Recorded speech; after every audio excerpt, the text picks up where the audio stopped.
Bonjour, c'est Nicolas de Nocans.fr et de YOLOFR.org. Cette fois-ci, je vais vous présenter ces Ninechirk en version 0.0.2. Je vous avais déjà fait une petite vidéo pour la version précédente.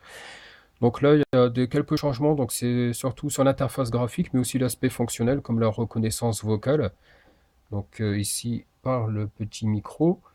On peut toujours faire la recherche avec le clavier en rentrant le texte. On a le menu pour sélectionner parmi la chanson, l'album, l'artiste, playlist, la musique populaire. On a le second bouton, là ça on aura la playlist des morceaux que vous aurez rajoutés. Là on peut sélectionner le thème blanc ou le thème noir.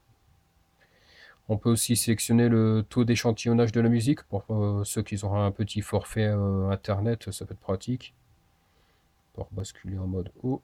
Le à propos, donc on retrouve la version de l'application, le développeur, une petite explication et surtout le bouton pour faire un don. Et ça, je trouve que c'est super important de le faire parce qu'il y a un travail énorme quand même derrière tout ça.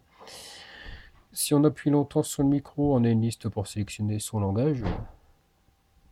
Donc un peu de tout, anglais, espagnol, italien, français, néerlandais. Donc on va faire une recherche Nicki Minaj. Donc ça bug, hein, ça c'est un peu normal. Nicki Minaj.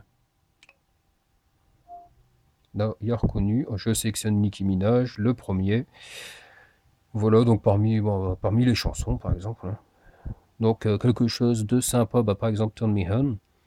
Hop, ça s'est rajouté dans la liste de lecture. On va dessus. On peut lancer la lecture. Voilà. Si je clique, j'ai carrément la pochette de l'album. Donc, David Guetta. Je mets en pause.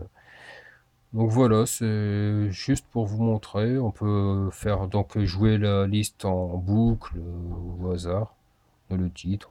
C'est hyper complet, c'est très fonctionnel, c'est même pas limite professionnel, c'est complètement professionnel. Manque plus qu'un petit peu plus de stabilité pour dire il y a des petits bugs pour la reconnaissance vocale où il faudra redémarrer l'application. Mais sinon, dans l'ensemble, c'est vraiment excellent. Vous voyez, c'est très fluide, c'est rapide. Bon, bon, franchement, je suis très étonné. Le petit truc aussi, c'est si vous voulez effacer la liste un appui long, vous pouvez partager, enlever la musique ou tout enlever, la playlist. On veut enlever, on fait accept. Voilà, donc n'hésitez pas, je vais refaire un petit tour dans le propos. Vous allez sur le site web du développeur et je vais mettre le lien en dessous. Vous pouvez flasher le QR code à l'aide du logiciel Miscan, par exemple, pour télécharger directement l'application sur votre N9. Voilà, bonne journée, et puis voilà.